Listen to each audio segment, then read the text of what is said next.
పట్టణ ప్రగతి నుంచి మన స్టేట్ గవర్నమెంట్ 80 లక్షల నుంచి 90 లక్షల వరకు నిధులు పంపడం జరిగింది. రాను రాను అవి కనీసం 40 లక్షల వరకు పడిపోయినాయి. దాదాపు 7 నెలల నుంచి దాదాపు సంవత్సరం నుంచి మధ్య మధ్యలో 6 నెలలకు ఒకసారి, తర్వాత సంవత్సరానికి ఒకసారి చొప్పున రావడం జరిగింది. లాస్ట్కి ఇప్పుడు 8 నెలల నుంచి పట్టణ ప్రగతి నిధులు కూడా రాలేదు కంప్లీట్గా. ఏదైతే 14th FC 15th FC నిధులు ఉన్నాయో అది ఇంతకుముందు డైరెక్ట్ మున్సిపల్ కార్పొరేషన్కి వచ్చేవి. అవి ఇప్పుడు స్టేట్ గవర్నమెంట్కి వెళ్ళి స్టేట్ గవర్నమెంట్ నుంచి మళ్ళీ మనకు రావడం జరుగుతుంది.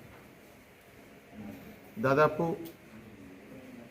మనకు నిధుల కొరత బాగా ఇబ్బందులు అయిపోయి లాస్ట్కి ఇప్పుడు జీతాలు ఇవ్వలేని పరిస్థితి దాకా వచ్చింది మన మున్సిపల్ కార్పొరేషన్. 2017, 18, 19లో సీఎం ప్లాన్ గ్రాంట్స్ 100 కోట్లు అని చెప్పేసి నిధులు అయితే ఇచ్చినారో దాంట్లో ఇంతవరకు ఒక 60-70 కోట్ల వరకు కూడా వర్క్ కాలేదు. ఒక 60-70 కోట్ల వర్క్ అయినా దానికి ఇంతవరకు కాంట్రాక్టర్లకు బిల్స్ రాలేదు. బిల్స్ రాక కాంట్రాక్టర్లకు మనం ఏం పనులు చెప్పినా పనులు చేయకపోవడం, ఏమన్నా అడిగితే బిల్స్ రాలేదు, మేము ఎట్లా పనులు చేయాలా, మా దగ్గర డబ్బులు దొరికినాయి అనేది కాంట్రాక్టర్ల వాదన. ఇలాంటి పరిస్థితుల్లో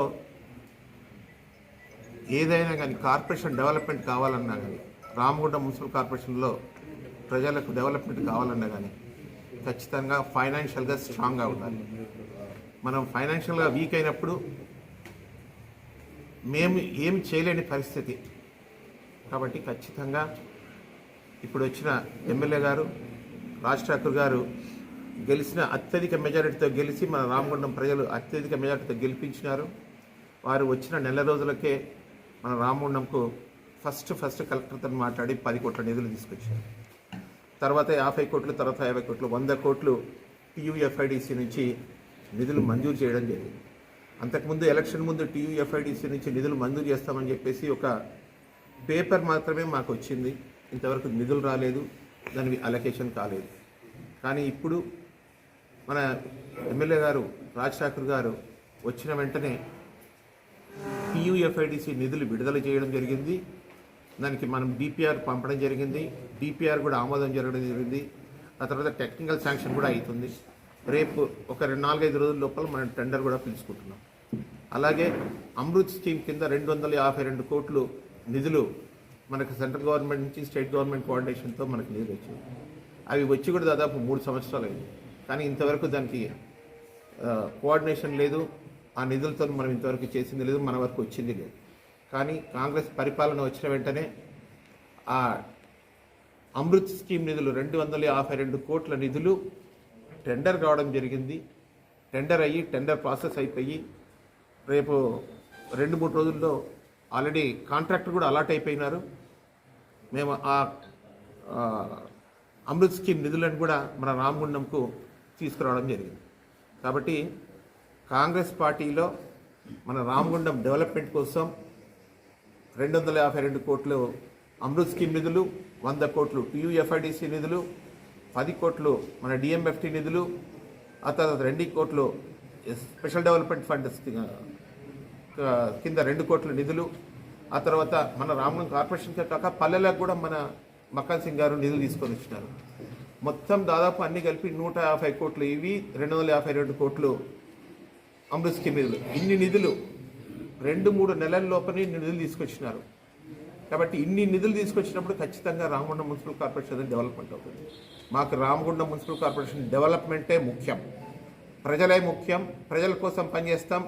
రామగుండం డెవలప్మెంట్ ముఖ్యం, రామగుండం డెవలప్మెంట్ కోసం మేము పనిచేస్తాం. మక్కన్ సింగ్ గారితో కలిసి ఉంటాం. మా శ్రీధర్ బాబు సార్ గారి ఆధ్వర్యంలో, మన మక్కన్ సింగ్ గారి ఆధ్వర్యంలో ఖచ్చితంగా రామగుండంలో ముందుకు తీసుకుపోతాం. రామగుండంలో ఏ పనులున్నా కానీ ఖచ్చితంగా 100కు 100% చేపిస్తాం. ప్రజలకు మేము వాళ్ళ మాటనే వింటాం. ప్రజలకు ఏది కావాలన్నా అది చేసే బాధ్యత మా మీద ఉంది, ఖచ్చితంగా మేము చేస్తాం అని మరొకసారి తెలియజేసుకుంటూ మక్కన్ సింగ్ గారికి, అలాగే మన ముఖ్యమంత్రి గారికి నిధులు ఇచ్చినందుకు రేవంత్ రెడ్డి సార్ గారికి, సిద్దుల్లి శ్రీధరబాబు గారికి అందరికీ పేరున నమస్కారాలు. గర్వకారణంగా చెప్పుకుంటారు మేము కార్పొరేటర్లు అందరం కూడా. గత పాలకుడు చేసిన నిర్లక్ష్యంతో రామగుండం కాన్స్టెన్సీ అనేది ఎంత నష్టపోయిందో మీ అందరూ చూసే ఉంటారు. మన ఎన్టీపీసీ, మన సింగరేణి, సిఎస్ఆర్ నిధులు పక్క కాన్స్టెన్సీ తీసుకెళ్తూ ఉంటే ఒక చాతకని దద్దమ్మ లెక్క చూసుకుంటూ ఉన్నాడు తప్ప ఇక్కడ కనీసం మాకు కావాలి, మా రామగుండం కాన్స్టెన్సీ అనేది ఎలాంటి అభివృద్ధికి నోచుకుంటలేదు అని కనీసం ఒక్క కేటీఆర్ కానీ కేసీఆర్ కానీ లేకపోతే ఈశ్వరన్న కానీ అడిగిన సందర్భం లేదు.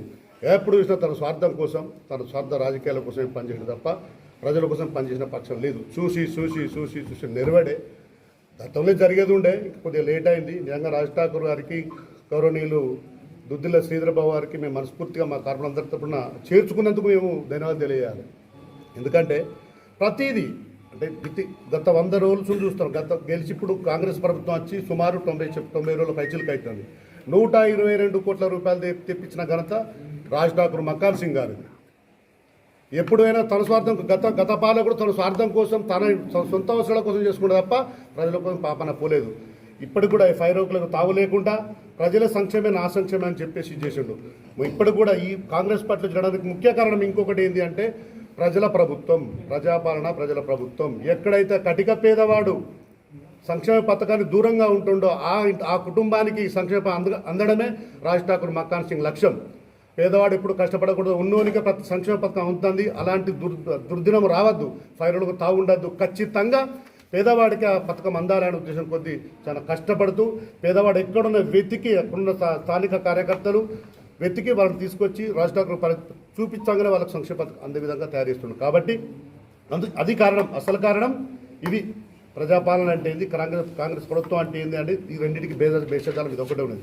అంతేకాకుండా రేపు రాబోయే ఎలక్షన్లో కూడా పార్టీ అధిష్టానం ఏ నిర్ణయం తీసుకున్నా కూడా ఆ యొక్క పార్లమెంట్ మెంబర్ను మేమందరం కూడా కష్టపడి ఖచ్చితంగా ఘనమైన భారీ మేడతో గెలిపిస్తామని చెప్పి తెలియజేస్తూ ఉన్నాను.